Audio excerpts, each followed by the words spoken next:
Konsep Pancasila yang diusung oleh para ulama kita dahulu itu sudah dipikirkan matang-matang.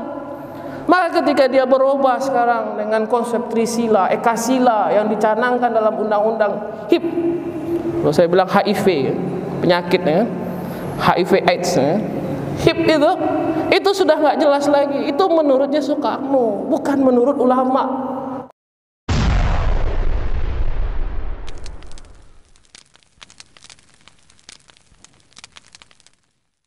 Allahumma inna nas'aluka ridhaka wal jannah wa na'udzubika min sakhatika wan nar. Ini doa kalau kita dalami luar biasa makna yang terkandung dalamnya. Doa ini terjemahannya Allahumma, ya Allah, inna nas'aluka ridhaka wal jannah.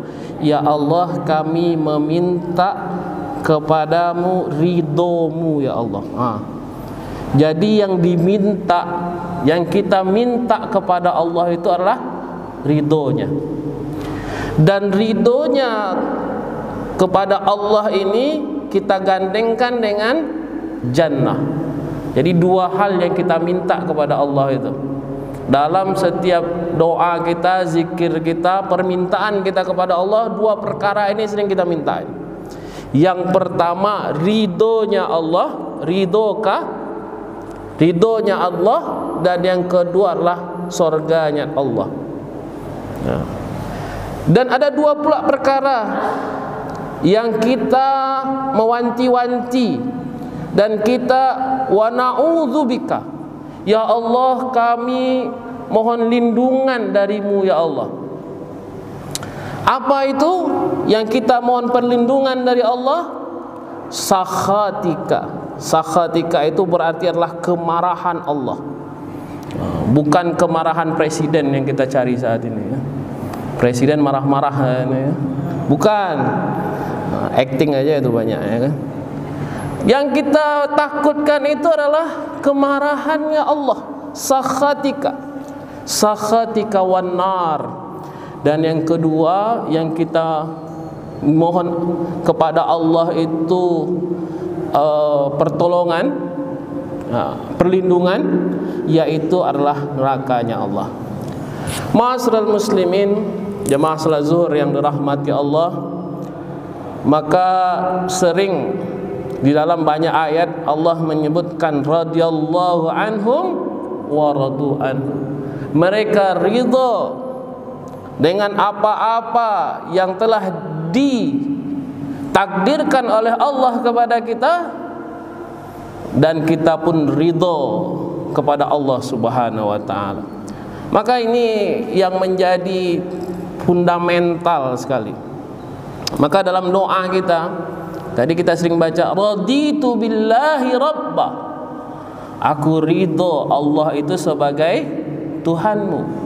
Keridhaan ini yang harus kita sering-sering minta, sering-sering cari, sering-sering dalami. Raditu billahi rabba wa bil islami dinah wa bi Muhammadin nabiyya wa rasulah. Ini tiga perkara ini. Raditu billahi rabba, yang pertama ini kami ridho Allah sebagai Tuhanmu. Yang kita cari itu keridhaan Allah saja, bukan keridhaan manusia. Maka janganlah ambil-ambil muka di depan manusia. Kalau mau sujud itu kepada Allah, nggak usah kepada dokter-dokter yang ada di depan itu. Acting aja semua, ya kan? Kalau ingin mencari ridho itu Allah, cukuplah Allah. Kita berbuat saja. Maka tak ada gunanya marah saat ini. Tak ada gunanya kesal, tak ada gunanya menyesak dada kita, tak ada gunanya. Kenapa? Semua sudah ditakdirkan Allah. Raditu billahi rabba wa bil islami dina. Kita ridho Islam ini sebagai agama kita. Wa bi Muhammadin nabiyya wa rasulah. Dan kita ridho pula lah bahwa Nabi Muhammad SAW itu sebagai nabi dan Rasul bagi kita. Nabi memberikan kabar gembira kepada kita, dan Rasul sebagai utusan Allah kepada kita untuk menunjukkan yang hak dan yang batil. Ma'asyiral muslimin, jemaah salat zuhur yang dirahmati Allah, cuma pertanyaannya, bagaimana cara kita supaya Allah ridho kepada kita? Maka raditu inna nas'aluka ridhoka wal jannah. Bagaimana caranya Allah itu sekarang ridho kepada kita, ridho terhadap segala perbuatan kita? Maka yang paling pertama itu adalah ikhlaskan niat, ikhlasun niyah. Maka kalau menurut para ulama, kalau kita ingin sukses dalam hidup itu kan ada 3 perkara sebenarnya. Ada yang disebut dengan akidah, ada syariah, ada ma'rifah, atau disebut dengan akhlak. Kehidupan kita ini kita awali dengan akidah. Akidah yang benar, akidah yang salim. Akidah yang benar ini kita hanya yakin Allah Subhanahu wa taala adalah Tuhan kita satu-satunya. At-tauhid. Maka kalau kita perhatikan di dalam pembukaan Undang-Undang Dasar 45 itu kan, di dalam Pancasila itu yang pertama itu kan tauhid, ketuhanan yang Maha Esa. Jangan diganti lagi sekarang, ketuhanan yang berkebudayaan. Ada rusak lagi jadinya itu. Entah kemana-mana begini lagi itu. Karena sejarah daripada ketuhanan yang Maha Esa itu panjang, Bapak Ibu. Ketuhanan yang Maha Esa itu dulu awalnya Soekarno itu mencanangkan ketuhanan yang berkebudayaan. Ulama kita tidak sepakat. Mereka menganggap ini nggak jelas ini rusak ini. Karena masuk kebudayaan ini bisa jadi budaya itu sebagai agama. Tuhan itu bisa bermacam-macam.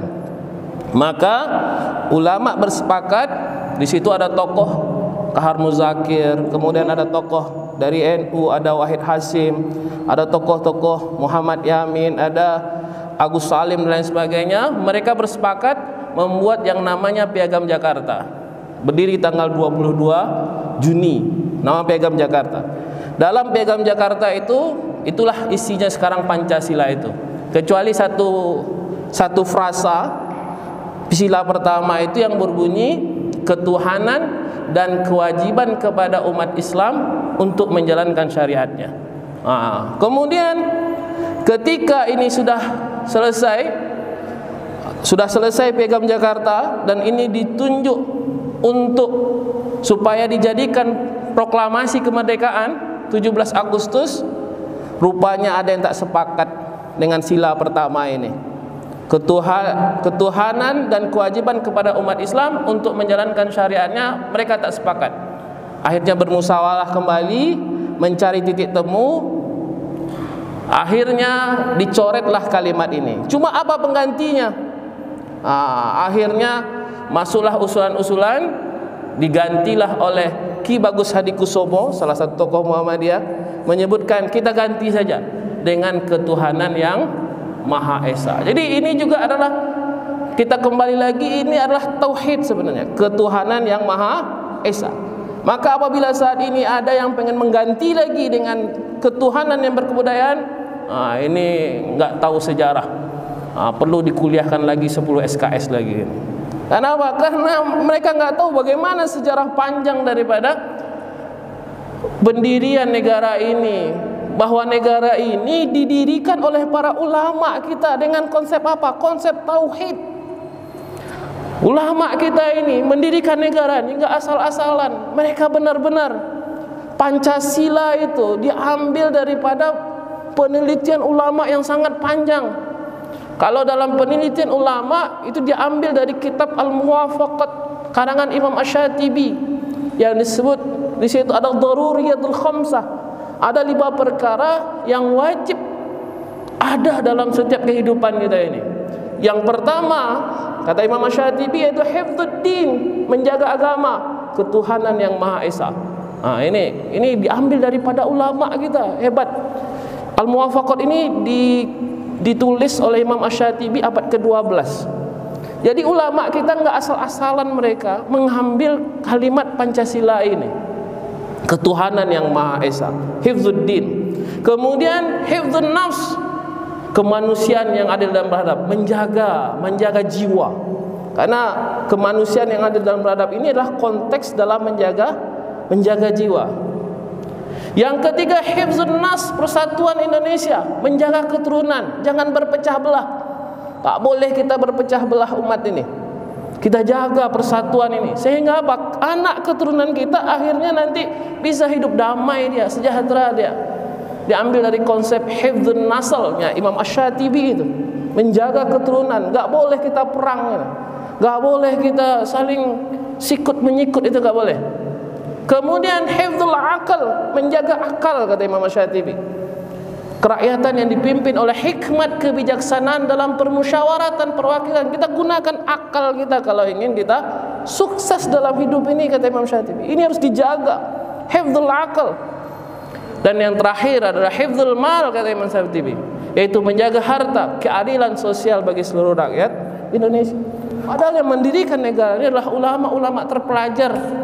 Mereka orang-orang yang sudah memikirkan betul konsep dasar negara ini. Dari mana konsep dasarnya? Ketuhanan yang Maha Esa, tauhid. Maka ma'asyiral muslimin dan dirahmati Allah, maka konsep dasar yang pertama inilah yang harus dibentuk dalam setiap kehidupan kita, tauhid kita. Maka negara ini dibangun atas dasar tauhid, tak main-main.